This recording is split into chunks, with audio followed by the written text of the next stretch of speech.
आप सबका मेरे channel crochet and it's mitten में बहुत बहुत स्वागत है। फ्रेंड्स, आज मैं आपको ये जेंट सॉक्स बनाना बता रही हूँ। ये मैंने एंकल लेंथ बनाई है और ये थम सॉक्स हैं, अंगूठे वाली जुराब है। ये मैंने 4 प्लाई की वूल से बनाई है और इसे मैंने 4 नंबर के क्रोशे हुक से बनाया है। तो आइए फ्रेंड्स, बनाना स्टार्ट करते हैं। इसे बनाने के लिए सबसे पहले मैंने ये चेन 40 ली है। ये मैंने 2 के मल्टीपल्स में ली हैं, +1 एक चेन इसमें करेंगे। अगर आप इससे बड़ा साइज़ बनाना चाहते हैं तो आप जो चेन्स का इंक्रीज़ करेंगे वो भी 2 के मल्टीपल्स में ही करें, और अगर आप छोटा साइज़ बनाना चाहते हैं तो कम चेन्स जो लेंगे वो भी 2 के मल्टीपल्स में ही कम लें। यानी कम के लिए 38, 36 इस तरह से ले सकते हैं, और ज़्यादा के लिए 42, 44, 46 इस तरह से लें। तो आइए फ्रेंड्स, बनाना स्टार्ट करते हैं। सबसे पहले हम हुक से सेकंड चेन के अंदर एक सिंगल क्रोशे करेंगे,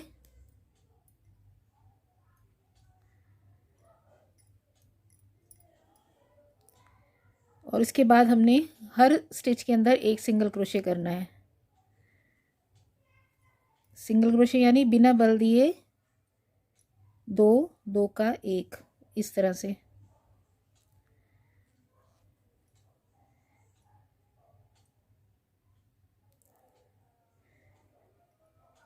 इस तरह से ये सिंगल क्रोशे करते हुए हमने इसकी जो है वो टोटल इसकी 4 रोज़ कंप्लीट करनी है। सिंगल क्रोशे की 4 रोज़ कंप्लीट करनी है। यहाँ पर ये हमारे टोटल 40 स्टिचेस होने चाहिए। तो मैं आपको इसकी ये 4 रोज़ कंप्लीट करके मिलती हूँ। यहाँ पर मैंने डबल क्रोशे की ये 4 रोज़ कंप्लीट कर दी हैं। अब 5th रो स्टार्ट करने से पहले मैंने इसके सेंटर में एक ये मार्कर लगाया है। ये मार्कर मैंने यहाँ से 20 स्टिचेस काउंट करने के बाद 21वें स्टिच के ऊपर लगाया है, और बाकी यहाँ पर मेरे ये 20 स्टिचेस बचे हैं। तो 5th रो स्टार्ट करने से पहले यहाँ पर हम चेन 3 करेंगे और सेम स्टिच के अंदर एक सिंगल क्रोशे बना देंगे। उसके बाद हमने अगले स्टिच में एक डबल क्रोशे बनाना है। डबल क्रोशे यानी हुक पे बल लेके 3, 3 का 2, 2 का 1। अगले स्टिच में फिर सिंगल क्रोशे 2, 2 का 1। उसके अगले स्टिच में डबल क्रोशे 3, 2, 1, फिर सिंगल, फिर डबल क्रोशे, नेक्स्ट में फिर सिंगल क्रोशे, नेक्स्ट में फिर double crochet,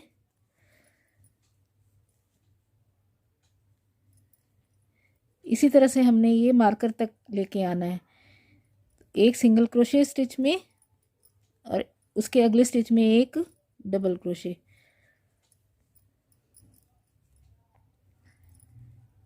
single, double, single crochet,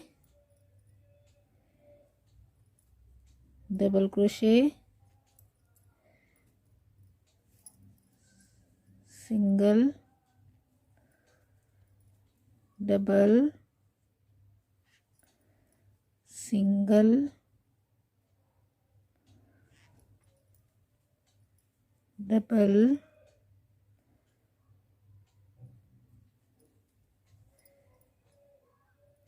single. अब ये हमारा जो मार्कर वाला स्टिच आ गया है, इसके ऊपर हमने एक इंक्रीज बनाना है। वो कैसे बनाएंगे? एक डबल क्रोशे बनाएंगे, चेन 1, और सेम स्टिच में एक डबल क्रोशे। यहाँ पर ये हमारा वी स्टिच बन गया है। इसके ऊपर ये हमारा ये वी स्टिच बन गया है इस तरह से। एक डबल क्रोशे, एक चेन, और सेम स्टिच में एक डबल क्रोशे। अब इसके बाद फिर से हमने जो है इसी तरह जैसे हम ये लास्ट रो करते हुए आ रहे थे, एक स्टिच सिंगल क्रोशे और एक स्टिच डबल क्रोशे का, तो उसी तरह से हमने कंप्लीट करना है। ये हमारा डबल क्रोशे था, तो इसका अगला स्टिच जो है वो हमारा सिंगल क्रोशे आएगा। डबल, सिंगल, डबल क्रोशे, एक स्टिच सिंगल क्रोशे और एक स्टिच डबल क्रोशे। इस तरह से करते हुए मैं आपको यहाँ पर आकर मिलती हूँ। ये मैं 5th रो कंप्लीट करते हुए लास्ट में पहुँच गई हूँ। इसके सेंटर में मैंने ये एक इंक्रीज़ किया था, और अब ये मेरा लास्ट स्टिच जो है वो सिंगल क्रोशे का आ रहा है। इसके बाद हम वर्क को टर्न करेंगे, और नेक्स्ट रो करने के लिए अगर हमारा ये पीछे का स्टिच जो है ये वाला हमारा सिंगल क्रोशे आया है, तो इधर से जब हम रो स्टार्ट करेंगे तो उसके ऊपर ऑल्टरनेट करेंगे। सिंगल क्रोशे था तो यहाँ पर हमारा जो फर्स्ट स्टिच है वो डबल क्रोशे का होगा। तो ये हमारा जो ये फर्स्ट स्टिच है वो हम डबल क्रोशे का करेंगे। इस रो में हमने यही करना है, सिंगल क्रोशे के ऊपर डबल क्रोशे और डबल क्रोशे के ऊपर सिंगल क्रोशे। तो ये फर्स्ट स्टिच डबल क्रोशे का था, तो नेक्स्ट स्टिच जो ये हमारा है ये सिंगल क्रोशे का हो जाएगा।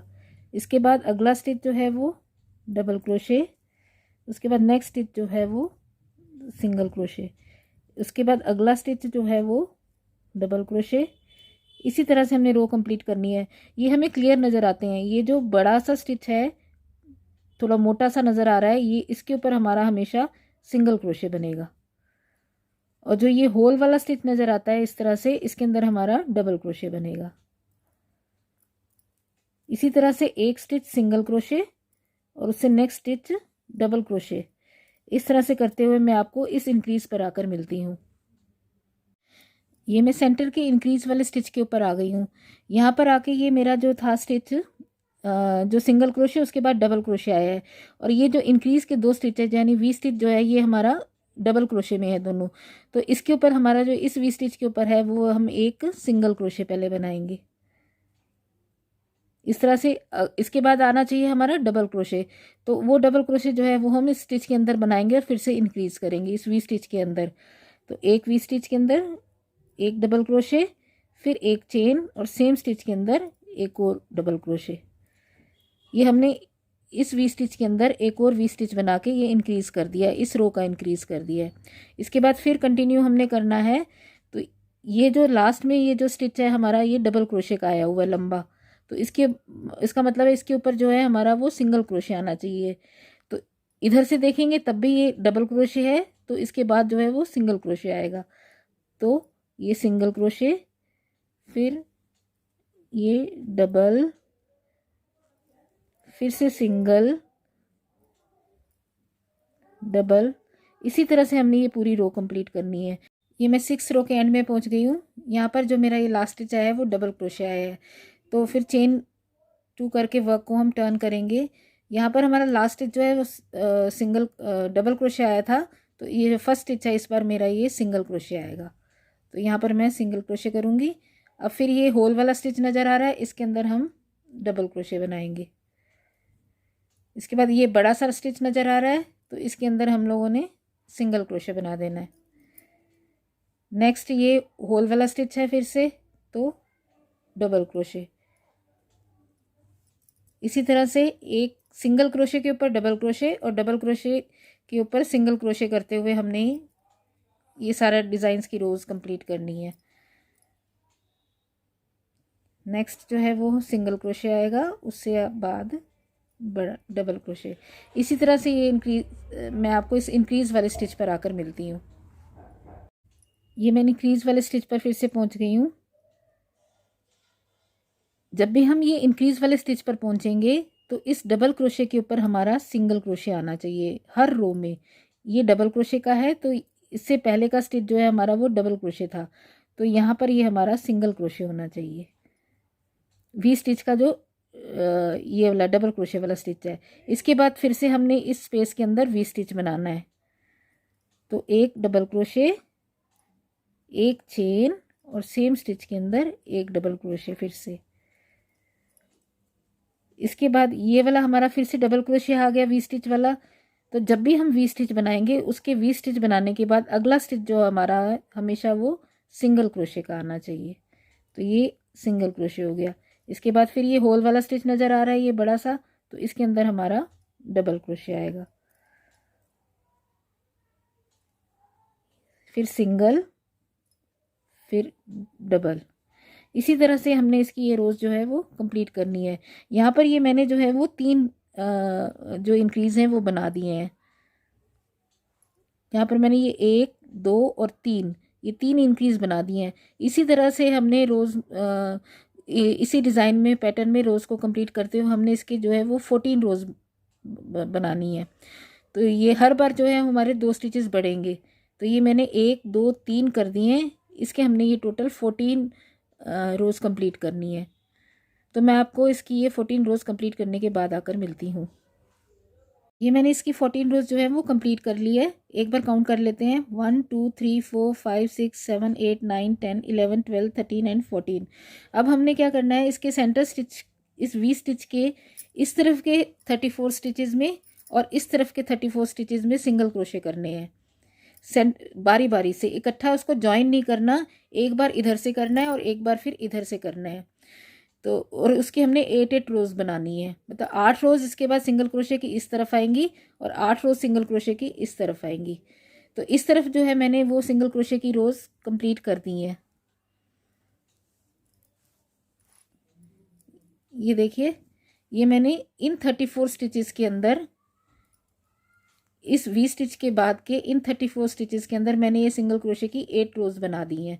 अब इसी तरह हम ये जो है 8 रोज़ इस तरफ भी बनाएंगे, इस तरफ भी सिंगल क्रोशे की 8 रोज़ बनाएंगे। तो ये बनाने के लिए हम धागे को इस कॉर्नर में अटैच करेंगे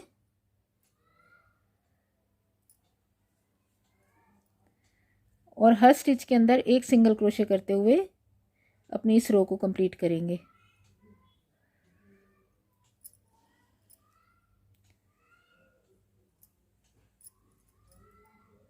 इस तरह से हर स्टिच में एक सिंगल क्रोशे करना है हमने।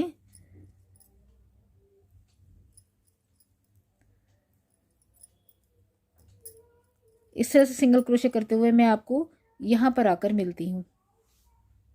ये मैं इस वी स्टिच के कॉर्नर तक पहुँच गई हूँ, ये हमारा सेंटर का वी स्टिच है, यहाँ तक पहुँच गई हूँ। बस यहाँ तक हमने सिंगल क्रोशे करने हैं, इसके बाद हमने वर्क को टर्न कर लेना है।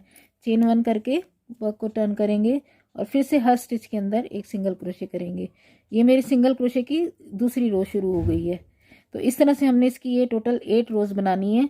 तो मैं आपको इसकी ये 8 रोज़ कंप्लीट करने के बाद आकर मिलती हूँ। यहाँ पर ये मैंने इस वी स्टिच के दोनों तरफ सिंगल क्रोशे की 12-12 लाइनें की हैं। 8-8 लाइंस में मुझे ये थोड़ा छोटा लग रहा था, इसलिए मैंने इसको, इसकी जो है वो सिंगल क्रोशे की टोटल 12 लाइंस इस तरफ और 12 लाइंस इस तरफ की हैं। तो यहाँ पर ये हमारा जो है ये बन गया है। अब हमने इसकी स्टिचिंग करनी है। इसको स्टिचिंग करने के लिए इसकी उल्टी तरफ को ऊपर की तरफ रख के हम इस तरह से फोल्ड कर देंगे। ये हमारा नीचे आएगा, ये पोर्शन ऊपर का है। तो जो ये ऊपर वाला हमारा बॉर्डर था वहाँ से हम इसको अटैच कर देंगे धागे को। अब ये यहाँ से पूरा इस तरह से इसको स्टिच करते हुए, ये जो हमारी वी स्टिच वाली लाइन है, ये हमारे वी स्टिच बने हुए हैं।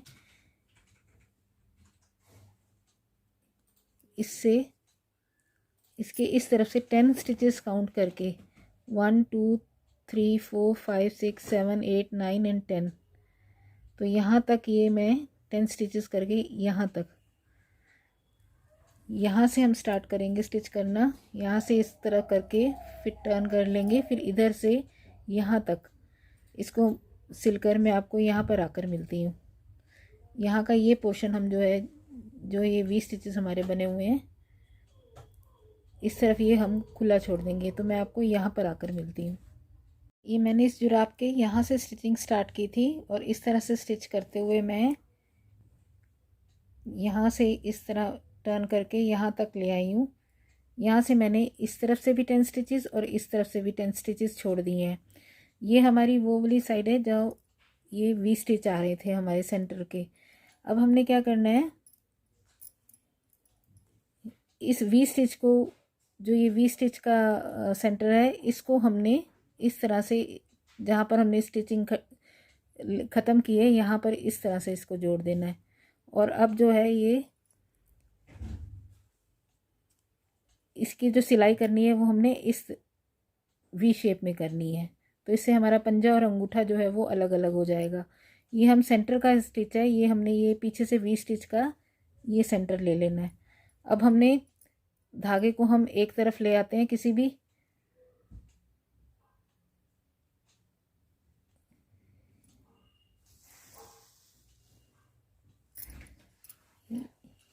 मैं धागे को इस तरफ ले आई हूँ